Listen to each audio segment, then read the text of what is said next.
Hello friends, आज की इस वीडियो में हम पढ़ेंगे NCTE, जो कि जितने भी कॉम्पिटिटिव एग्ज़ाम होते हैं उसके लिए इम्पोर्टेंट है। बट ज़्यादा पूछा नहीं जाता है इसमें से, थोड़ा बहुत इम्पोर्टेंट चीज़ें मैं आपको हाईलाइट कर देता हूँ। तो पहला फैक्ट है इसमें, NCTE का फुल फॉर्म पूछ सकता है, national council for teacher education. NCTE का फुल फॉर्म क्या है? National council for teacher education. इसका गठन कब हुआ? दूसरा क्वेश्चन ही पूछ सकता है। इसका गठन हुआ था 17 अगस्त 1995 को हुआ था। तो ये किसके तहत हुआ था ये भी पूछ सकता है। तो राष्ट्रीय अध्यापक शिक्षा यानी कि NCTE राष्ट्रीय अध्यापक शिक्षा परिषद अधिनियम 1993 के तहत इसका गठन हुआ था। और ये भी पूछ सकता है किसकी अनुशंसा पर ये हुआ था, आगे हम पढ़ेंगे। फिलहाल इसका मुख्यालय जो हम पढ़ते हैं, मुख्यालय जो है नई दिल्ली में, द्वारका जगह है नई दिल्ली में, तो वहाँ है। इसके जो अभी चेयरपर्सन हैं आज की डेट में पंकज अरोड़ा हैं। इसमें क्षेत्रीय समितियाँ भी हैं, भोपाल हैं, भुवनेश्वर हैं, बेंगलुरु है और जयपुर। ठीक है, भोपाल, भुवनेश्वर, बेंगलुरु, जयपुर, ये इनकी क्षेत्रीय समितियाँ हैं। ये जो है राष्ट्रीय शिक्षा नीति 1986, आगे हम नेक्स्ट वीडियो में पढ़ेंगे राष्ट्रीय शिक्षा नीति के बारे में भी। तो राष्ट्रीय शिक्षा नीति 1986 की अनुशंसा पर ये एक पृथक और स्वायत्त निकाय होता है। कौन? NCTE। जैसे NCERT जो है शिक्षा से संबंधित है, शिक्षा से जो संबंधित हैं, कक्षा 1 से लेकर के पूरा 12 तक जितनी भी सिफारिशें हैं, जितने भी वो हैं, उसका जो है वो करता है NCERT। नीतियाँ वगैरह निर्धारित वही करता है। इसी तरह से शिक्षक शिक्षा से संबंधित जो नीति निर्धारक होता है वो कौन होता है? NCTE, national council for teacher education. तो जो NCTE है शिक्षा के क्षेत्र में ये है, जितनी भी शिक्षाएँ होती हैं, शिक्षकों की जो शिक्षा से संबंधित है, उनको विनियमित करने और उनकी निगरानी करने का भी कई काम करता है। उसका एक स्वायत्त निकाय होता है। कितने जो विश्वविद्यालय हैं, जो विद्यालय हैं, महाविद्यालय हैं, उनमें जो होते हैं BEd वगैरह पाठ्यक्रम, DLED, ये पाठ्यक्रम इनकी जो है निगरानी करता है और इनको जो है एफिलिएशन प्रोवाइड भी करता है। कभी एग्जाम में पूछ देता है कि NCTE का मुख्य उद्देश्य क्या है। तो NCTE का जो मुख्य उद्देश्य होता है, पूरे देश में अध्यापक शिक्षा जो होती है उसको नियोजित करना, उनको समन्वित विकास को प्राप्त करना इनका मुख्य उद्देश्य होता है। साथ ही NCTE देश में अध्यापक शिक्षा और इसके विकास का समन्वय और निगरानी के साथ साथ इनके विभिन्न पहलुओं पर भी अध्ययन करता है।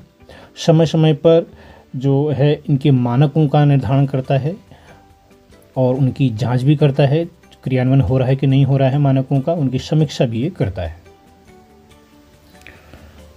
राष्ट्रीय अध्यापक शिक्षा है उसके कुछ अन्य कार्य भी हैं, जैसे कि मैंने आपको बताया कि इसका जो प्रमुख कार्य होता है मानकों को तय करना होता है।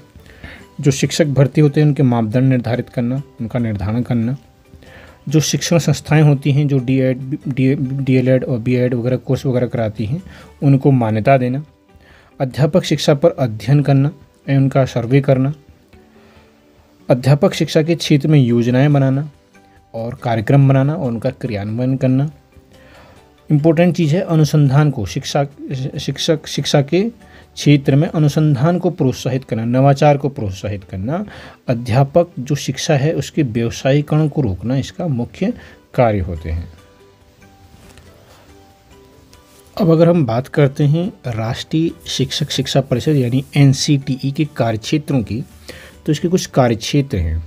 पहला कार्यक्षेत्र है कि शिक्षक जो प्रशिक्षण पाठ्यक्रम होते हैं उनको मान्यता देना है, इसका जो है प्रमुख कार्यक्षेत्र होता है।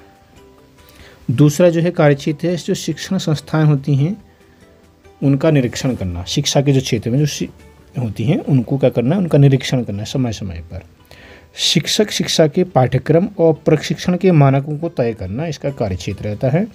और जो चौथा कार्यक्षेत्र है वो ये है कि शिक्षा प्रणाली को उच्च गुणवत्ता और वैश्विक मानकों के अनुरूप बनाना। जो शिक्षा प्रणाली है शिक्षक शिक्षा की, उनको उच्च गुणवत्ता युक्त तो होना चाहिए और वैश्विक मानकों के अनुरूप होना चाहिए। इस पर इसका कार्यक्षेत्र रहता है। अगर हम बात करें इसकी जिम्मेदारियों की, तो कुछ प्रमुख जिम्मेदारियां हैं इसकी। जो शिक्षण संस्थाएं हैं उनको मान्यता प्रदान करता है। MA BEd है ना, MA BEd है या BSc BEd है ना, इन सब के लिए जो है BTC वगैरह, विशेष BTC है ना, इन सब के जो पाठ्यक्रम होते हैं DLED वगैरह, इन सबको मान्यता प्रदान करना। पाठ्यक्रम जो शिक्षा से संबंधित जो पाठ्यक्रम हैं है ना, उनकी गुणवत्ता तो तय करना इसकी जिम्मेदारी रहती है। तीसरी जिम्मेदारी है कि नैतिकता को बढ़ावा देना। नैतिकता के संग संग कौशल, स्किल, इसको बढ़ावा देना इसकी जिम्मेदारी रहती है शिक्षकों में। शोध को बढ़ावा देना, अनुसंधान को बढ़ावा देना, नवीन जो तकनीकी हैं और पद्धतियां हैं उनको बढ़ावा देना इसका मुख्य जिम्मेदारी होती है। साथ में अगर जो गैर मान्यता प्राप्त संस्थाएं चल रही हैं तो उन पर कार्रवाई करना भी इसकी जवाबदेही जिम्मेदारी होती है।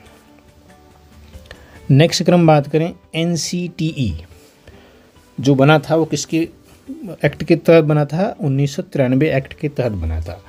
तो उसमें क्या कहा गया कि जो शिक्षा कार्यक्रम हों, NCTE जो भी शिक्षा के कार्यक्रम संचालित करे वो उच्च गुणवत्ता वाले होने चाहिए। शिक्षा के उद्देश्यों की भी बात की। उन्होंने कहा कि NCTE जो शिक्षा से संबंधित कार्य करे तो उसमें शिक्षा का उद्देश्य भी सम्मिलित होना चाहिए। तो क्या उद्देश्य था? शिक्षकों को इस प्रकार से प्रशिक्षित करना कि वे छात्रों को नैतिक और व्यवहारिक ज्ञान प्रदान कर सकें। इम्पोर्टेंट है, नैतिक ज्ञान एवं व्यवहारिक ज्ञान प्रदान कर सकें। इस तरह से हमें शिक्षकों को तैयार करना चाहिए। और अगला जो था इस एक्ट में कहा गया अगर कोई भी नियमों का उल्लंघन कर रहा हो कोई भी संस्थान तो उसकी तुरंत जो है मान्यता रद्द की जानी चाहिए। नेक्स्ट अगर हम बात करें, कुछ पाठ्यक्रम भी विनियमित किए गए हैं NCTE द्वारा। तो मुख्यतः 3 पाठ्यक्रम हैं। डिप्लोमा कोर्स हैं, डिग्री प्रोग्राम है दूसरा, और जो तीसरा है हमारा PG प्रोग्राम है, पोस्ट ग्रेजुएट प्रोग्राम है। तो इसमें जो डिप्लोमा प्रोग्राम है तो डिप्लोमा प्रोग्राम में आपका DLED आता है। क्या आता है? DLED आता है और BPEd आता है। जबकि जो डिग्री प्रोग्राम्स होते हैं, डिग्री प्रोग्राम्स में क्या आता है आपका? जैसे BEd है, कभी कभी इनका फुल फॉर्म भी पूछ देता है DLED, diploma in elementary education. इसका फुल फॉर्म क्या है? DLED का डिप्लोमा इन एलिमेंट्री एजुकेशन। उसके बाद DPEd, diploma in physical education. Degree programme की बात करें तो डिग्री प्रोग्राम में आपके हैं 2 इंपॉर्टेंट जो पहले से चले आ रहे थे, BEd बैचलर ऑफ एजुकेशन और BPEd bachelor of physical education. ये 2 हो गए आपके। अब जो नए आए हुए हैं BA BEd और BSc BEd, ये इंटीग्रेटेड हैं, ठीक है, 4 या 5 साल के लगभग हैं ये। इसमें अब छात्रवृत्ति भी दी जाने पर विचार किया जा रहा है। तो इंटीग्रेटेड कोर्स कौन कौन से हैं? BA BEd या BSc BEd। और PG प्रोग्राम तो पहले से ही चले आ रहे हैं, MEd यानी कि मास्टर ऑफ एजुकेशन और MPEd master of physical education. तो ये कुछ प्रोग्राम हैं, ये पाठ्यक्रम हैं। तो ये NCTE द्वारा जो है विनियमित हैं विभिन्न शिक्षण संस्थाओं में, शिक्षक वाली जो संस्थाएं हैं उनमें। तो आशा करता हूँ आपको ये वीडियो अच्छी लगी होगी।